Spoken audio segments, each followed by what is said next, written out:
Hello, my name is Patarasada Senma, and today I will interpreting our test talk from Thai to English, and the topic is why we should leave a comfort zone. Okay, let's start.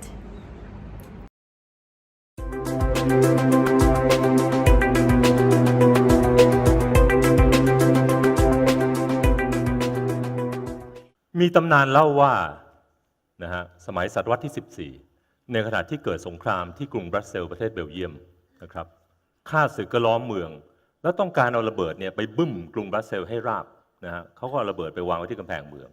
แล้วก็จุดสายชนวนนะครับหวังว่าจะให้ระเบิด As one regent goes in the 14th century and had opposing army had encircled and led siege to Brussels, Belgium, wanting to bomb the city out, the army places bombs all around the city's fortifications and ignited the fuse. แต่ทันใดนั้นเนี่ยมีเด็กน้อยคนหนึ่งนะครับเด็กชื่อจูเลียนสกี้เขาเดินมาเจอเข้าทายสิครับเขาทำยังไง By a stroke of good fortune, a little named Juliansky walked by and guessed what he did. ผมเชื่อว่าหลายท่านทราบผมบอกเลยแล้วกันเขาทำยังไงเขาฉี่รถสายชนวนที่ยังติดไฟอยู่จนชนวนเนี่ยดับไปเลยแล้วระเบิดก็ไม่ระเบิดคงจะทานน้ำไปเยอะแล้วก็ฉี่จนดับระเบิดก็เลยไม่ระเบิดกรุงบรัสเซลส์ก็เลยรอดจากระเบิดไปได้ชาวเมืองบรัสเซลส์ก็เลยสร้างสิ่งนี้เอาไว้ให้เพื่อเป็นอนุสรณ์ให้กับเด็กชายจูเลียนสกี้นะครับมีชื่อภาษาอังกฤษว่า Mannequin Peace หรือผมเรียกง่ายๆว่ารูปปั้นอนุสาวรีย์เด็กฉี่นะครับ He peed on the ignition fuse, putting it out. He probably drinks a lot of water. Subsequently, he saved the whole of Brussels. And so the citizens of Brussels built this fashion statue to honor the boy Juliansky. The statue itself called Mannequin Peace, or basically called the Peeing Boy. ปีที่แล้วผมต้องการแต่งสวนใหม่ที่บ้านผมทำสวนใหม่มันก็ผมอยากได้น้ำพุมาแต่งสวนที่บ้านผมไปแถวจตุจักรนะครับผมเชื่อว่าทุกท่านรู้จักจตุจักรดีทายสิครับผมเจออะไร Last year, when I was remodeling the garden at my house, I wanted to install a fountain to complement the space. So I went to Jatujak Market, and I'm sure you all know it very well. And guess what I found? นี่ครับผมเจอสิ่งนี้อยู่ที่จตุจักรนะครับเหมือนดิกเลยMannequin Peace อยู่ที่จตุจักรนะครับผมก็เดินเข้าไปร้านแรกว่าผมต้องการจะซื้อน้ำพุก็เจอ Mannequin Peace ผมก็เดินออกมาพอไปร้านที่2ร้านที่3ร้านที่4ก็เจอน้ำพุเด็กฉี่เต็มไปหมดเลยจนผมสับสนนึกว่าตัวเองอยู่ที่กรุงบรัสเซลส์ไม่ได้กรุงเทพงงไปหมดเลยมีแต่อนุสาวรีย์เด็กฉี่นะครับ I found a fashion statue at Jatujak, exactly like the mannequin piece. I walked to the first shop and out and walked to a second, third, and fourth shop looking for different fountains, but all I found was this one. It got me wondering whether I was in Bangkok or Brussels. จนกระทั่งมีเสียงหนึ่งแว่วเข้ามาในหูผมว่าเฮียมองหาน้ำพุใช่ไหมโง่เฮงอย่างเฮียเนี่ยน้ำพุเด็กฉี่เนี่ยเหมาะมากเลยมันคลาสสิกคนขายพยายามจะปิดการขายผมคงจะเห็นว่าผมหน้าแก่ก็เลยบอกผมคลาสสิกจะขายน้ำพุเด็กฉี่ให้ผม Suddenly, I heard a voice calling out, "Sir, looking for a fountain, right? For a man of your features, the Peeing Boy version is just right. It's classic." The shop owner, clever guy, trying to close the deal on me by implying I'm classic and avoiding telling me that I'm old. ผมก็เลยตอบไปว่าไม่ไหวหรอกน้องจะให้พี่ซื้อน้ำพุเด็กฉี่ไปไว้ในสวนที่บ้านแล้วนั่งมองทั้งวันเนี่ยพี่มีหวังเป็นโรคช้ำรั่วแน่ๆเลยรู้จักโรคช้ำรั่วใช่ไหมหลายท่านอาจจะไม่รู้จักโรคช้ำรั่วคือโรคที่อั้นมีอยู่ขอโทษนะครับ I told him if I buy the Peeing Boy version and have to look at it all day in my garden, I might develop an overactive bladder condition. If you are not familiar with that, it's disease where it's difficult to hold it in. แน่นอนครับคนที่ทำน้ำพุขายหน้าตาเดิมๆวันแล้ววันเล่าปีแล้วปีเล่าเหมือนเดิมไม่ได้คิดจะเปลี่ยนแบบหรือทำอะไรเลยพวกเขาเนี่ยผมเชื่อว่าอยู่ในสิ่งที่เรียกว่าพื้นที่สุขสบาย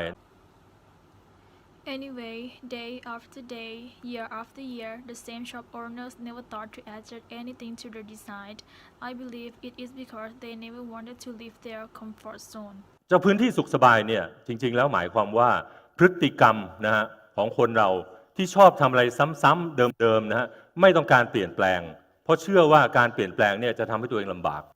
ทำให้ตัวเองต้องเจอกับสิ่งที่ตัวเองไม่เคยทำเขาบอกว่ามนุษย์เราเนี่ยโดยส่วนใหญ่แล้วเนี่ยไม่ชอบการเปลี่ยนแปลงครับเพราะว่าการเปลี่ยนแปลงนี้ทำให้ต้องเจอสิ่งที่ไม่เคยเจอนะฮะทำสิ่งที่เราก็อาจจะกลัวนะฮะไม่กล้าออกมาทำ Comfort zone actually refers to a human behavior where a person or a group of people prefers doing the same things, not wanting to change because of the belief that it will bring about discomfort and something they have never done before. They say the majority of us humans do not like change. Change makes us see what we've never seen and makes us do something we are afraid of. เขาบอกว่าคนเราเนี่ยถูกตั้งค่าเหมือนฟอไว้ว่าทุกการเปลี่ยนแปลงเนี่ยเป็นเนกาทีฟนะฮะผมเชื่อว่าทุกคนก็รู้สึกเหมือนกับผมนะฮะเกิดโทรบอกอ้าวพรุ่งนี้ย้ายงานคุณก็ต้องรู้สึกเหมือนกับผมเฮ้ยทำยังไงตกใจใช่ไหมฮะเพราะว่าทุกการเปลี่ยนแปลงเรากลัวไว้ก่อนเพราะฉะนั้นไม่ว่าการเปลี่ยนแปลงจะดีหรือไม่ดีคนส่วนใหญ่จะรู้สึกลบเนกาทีฟนะครับเพราะคนเราชอบทำในสิ่งที่ตัวเองคุ้นเคยThey say that change is programmed in us by default as negative. I believe everyone agree with me. If you or I were suddenly relocated from our jobs tomorrow, we would both feel like a fish out of water and scared. So whether change is good or bad, most people will view it negatively because most people like to do something they are familiar with. นี่คือกราฟนะฮะในเชิงจิตวิทยานะฮะเพื่อแสดงแพทเทิร์นของคนเรากับความรู้สึกที่ต้องเจอการเปลี่ยนแปลงสังเกตนะฮะกราฟจะอยู่ข้างบนก่อนครับซึ่งก็จำนวนหนึ่งเนี่ยเวลาเจอการเปลี่ยนแปลงก็คือช็อกนะฮะบางคนก็อาจจะตื่นเต้นนะฮะผมตื่นเต้นนะครับแล้วบางคนก็รู้สึกชาบางทีอาจจะรู้สึกชากับตื่นเต้นพร้อมกันก็เป็นไปได้ This is a psychological graph of the pattern in our feelings when we encounter change, noting that the graph starts at the top when we face with change. Some are shocked, some are excited, but for me, I get excited, and some are numb. Some people feel numb and excited at the same time. หลังจากนั้นเนี่ยเป็นช่วงเรียกฮันนีมูนพีเรียดก็พอเปลี่ยนแปลงไปก็ดูกันไปนะฮะว่าโอเคไหมอะไรเงี้ยหลังจากนั้นสิครับเริ่มดิ่งลงมาคนจะตั้งคำถามตัวเองว่าฉันมาทำทำไมเนี่ยฉันทำทำไมฉันเปลี่ยนทำไมนะฮะสุก็รู้สึกที่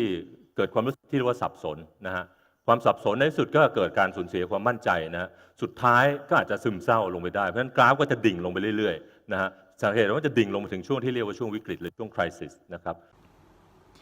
After that is what we call the honeymoon period. After the change, you see how it goes. Then the graph drops and people start to question, why am I here? Which leads to confusion. Confusion eventually leads to a loss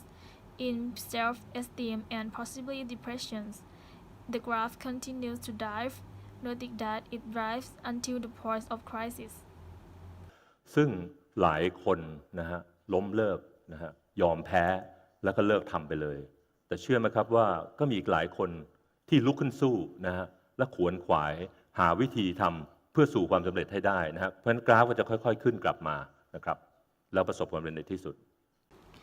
And there is where people give up and quit completely. But did you know that there are some people who get up and fight, strive for a way to succeed, and their graph start to climb and they succeed in the end?